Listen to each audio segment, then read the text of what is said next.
Good morning students. Today we'll study about the electron displacement effect in covalent bonds. Now before starting this, we'll revise some of our previous topic. So here is the recap of our previous topic. Please go through it. First we'll see what are the functional groups. The functional group is an atom or a group of atoms which bonded together in a unique manner, which is usually the site of chemical reactivity in an organic molecule. Okay, now we have already discussed about the functional group, but we should know the priority series for the functional group. Like you can see here, the first priority is given to the carboxylic group and the last priority is given to the alkyne group. Okay, so you will have to learn this. Now next is fundamental concepts of organic reaction mechanism.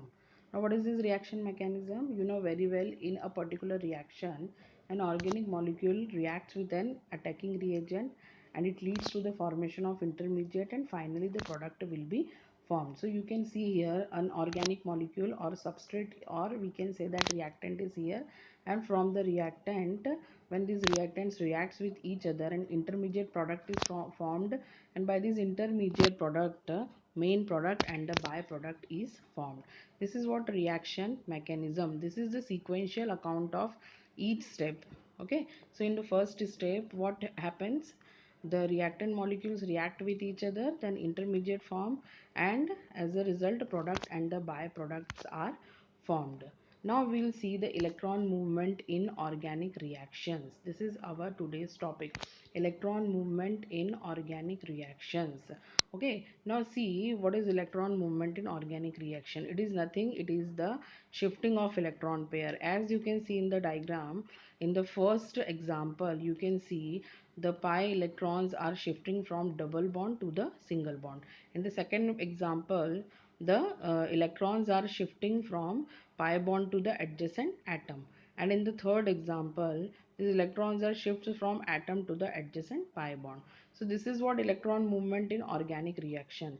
From these three types of movement we can understand the reaction mechanism. So next is electron displacement effects in covalent bond. The first electron displacement effect in covalent bond is what? Inductive effect. Various kinds of effects are there. So the electron displacement in an organic molecule may take place either in the ground state, under the influence of an atom or a substituent group, or in the presence of an appropriate attacking reagent. Now see the electron displacements due to the influence of an atom or a substituent group present in the molecule causes permanent polarization of the bond. So what is the effect of electron displacement? It causes the permanent polarization of the bond. Now what is this permanent polarization? It develops the opposite charges. Now permanent electron displacement effects are seen in inductive effect as well as the resonance effect. Okay, and temporary electron displacement effects are seen in the electromeric effect. Now first we'll discuss the inductive effect. Okay, now see what is this inductive effect. This inductive effect is nothing, it is only depend on the electronegativity values of the different atoms. As you can see here the table in which the different electronegative values are given. Okay, now the electronegativity value of fluorine is the highest, that is the 4.0. Okay, so we can say that the fluorine is the higher electronegative element present in the periodic table. And apart from fluorine, the second is what? Oxygen, and the third is what? Nitrogen. So we can take the example of FON, means the higher electronegative element in our periodic table is fluorine, and after that oxygen and nitrogen. And you know very well the electronegativity value is increases in period and decreases down the group. So now this inductive effect is totally depends on the electronegativity value. So we can say that inductive effect may be defined as the permanent displacement of electrons forming a covalent bond towards the more electronegative element or group. The inductive effect is represented by the symbol, the arrow pointing towards the more electronegative element or group of elements. As you can see in the example, The molecule here is the chlorobutane molecule. Okay, you can see the example of chlorobutane molecule, and you can see here the chlorine is the more electronegative as compared to the carbon and the hydrogen. So the electronegativity values are shifting towards the chlorine. This displacement, this electron, this movement of electrons is towards the chlorine, because chlorine is the more electronegative element as compared to the carbon and the hydrogen, and as a result partial negative charge is developed on the chlorine, and the partial positive charge is developed on the first carbon, and as you can see that the positive charges will developed on the other carbon atoms, so on. And you can see in the 1-chlorobutane inductive effect may be represented as you can see in the example. The carbon chlorine bond is a polar covalent bond, and this polarization results is partial positive charge on carbon first and partial negative charge on chlorine, and the shift of electron density is shown by an arrow that points to positive to negative end of the polar bond. As a result, the first carbon draws some positive charge towards it from the adjacent carbon-carbon bond. In this way, the polar carbon-chlorine bond induces polarity in the adjacent bond. Such polarization of bond caused by the polarization of the adjacent bond is called inductive effect. This effect is passed on to the subsequent bonds also, but the effect decreases rapidly as the number of intervening bond decreases. So we can say that the inductive effect is related to the ability of substituents to either withdraw or donate electron density to the attached carbon atom. It is based on the ability of the substituent and can be classified as electron donating groups or electron withdrawing groups relative to the hydrogen. Here you can see some examples of electron releasing groups.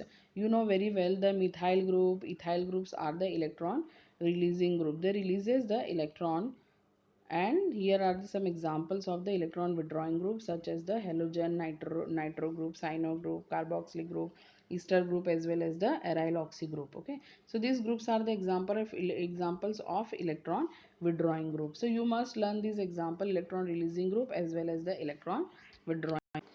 Now we'll discuss the types of inductive effect. If the substituent Y bonded to carbon atom is electron releasing, then Y atom acquires positive charge, and such inductive effect is termed as plus I effect. If the substituent X bonded to carbon is electron withdrawing, then Y atom acquires negative charge, and such inductive effect is termed as minus I effect. So here you can see the plus I and the minus I effect. Plus I effect is from the electron releasing group, and minus I effect is from the electron withdrawing group. It depends on whether the group is electron releasing or the group is electron. Here you can see the application of inductive effect. Application of inductive effect explains the bond polarization. As you can see here the three examples are given: CF bond, CCl bond, as well as the CO bond. Okay, so the minus I inductive effect, fluorine shows the minus I inductive effect. All these three, fluorine, chlorine, as well as the oxygen, shows the minus I inductive effect. Why? Because these three are the electron withdrawing group. The electronegativity of fluorine is more as compared to carbon. As the same case, the electronegativity of chlorine is more than the carbon atom, as well as the oxygen. The electronegativity of oxygen is also more than the carbon atom. So here these all fluorine, chlorine, and the oxygen shows these all are the electron withdrawing group. So minus I if inductive effect will be produces, and the electron density will be shifted from carbon to the fluorine atom. Now in the second case, you can see the examples of plus I inductive effect. Plus I inductive carbon, you know very well, in the first example, carbon and hydrogen bond is given. From this carbon hydrogen bond, carbon is more electronegative as compared to the hydrogen. Here the methyl group is attached with the carbon, which is more electronegative, and this methyl, ethyl, propyl, all are the electron releasing groups. So when this electron releasing group attached with the carbon, it releases electron to the carbon atom. It donates electron to the carbon atom. So this shows the plus I inductive effect. So as you can see here in the first example, you can see the partial positive charge is developed on the carbon atom, and the partial negative charge is developed on the respective fluorine atom in the minus I inductive effect. But in the plus I inductive effect, the partial negative charge is developed on the carbon, and the partial positive charge is developed on the hydrogen atom. Why this is so? Because in the first case, fluorine is electron withdrawing group, Okay, and it withdraws electron towards itself. That's why it attains the negative charge, and as compared to the fluorine, carbon becomes the partial positive charge. And in the second case, the carbon is more electronegative than hydrogen. So hydrogen releases the electron towards the carbon. So carbon will be more electronegative, and as a result hydrogen contains the partial positive charge and the carbon contains the partial negative charge. In the second example, carbon contains the partial negative charge and methyl group contains the partial positive charge. So these are some common examples of minus I inductive effect as well as the plus I inductive. Inductive effect also explains the stability of the carbocation. As you can see here methyl primary, secondary as well as the tertiary carbocation is given. So you can see in primary carbocation one carbon is present, in secondary carbocation two carbons are present, and in tertiary three carbons are present. And this carbon are what? It shows the plus I inductive effect. So as the number of carbon atom increases, as the number of alkyl group is increases, the plus I effect is also increases. Okay, so as a result it increases the stability of carbocation. So we can say that tertiary carbocation is more stable as compared to the secondary as well as the primary carbocation because of the increase in the number of alkyl group. So as the number of alkyl groups increases, it increases the inductive effect, and inductive effect in plus I inductive effect increases, hence the stability of the carbocation also increases. The more carbons adjacent to cation side, the more stable is the cation, because carbon releases electron density better than the hydrogen. As we know very well, this inductive effect is a short range as compared to the resonance effect. You can see here the polarized carbon chlorine bond transmit further polarization through the sigma bond framework, but this effect drops off very quickly. Means as the number of carbon atom increases, as the chain lengthening increases, the inductive effect, the effect of this electron withdrawing group also decreases. So these are the short range inductive effect. So what is the application of inductive effect? It increases the carbocation stability.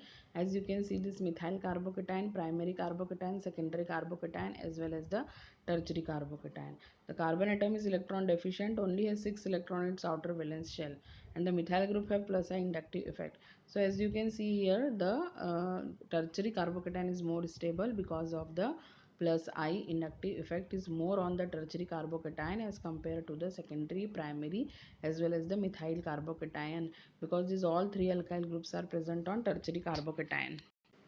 Now the student, this was the inductive effect. Now this is your today's assignment, so complete this assignment in your chemistry copy. The first question is what? Using the curved arrow notation, show the formation of reactive intermediates when the following covalent bond undergoes heterolytic cleavage. So you will have to explain the heterolytic cleavage in the following molecules. Second is which bond is more polar in the following pairs of molecules. So you will have to find out which bond is more polar from this A and B and the C molecules. And the third, in which CC bond of uh,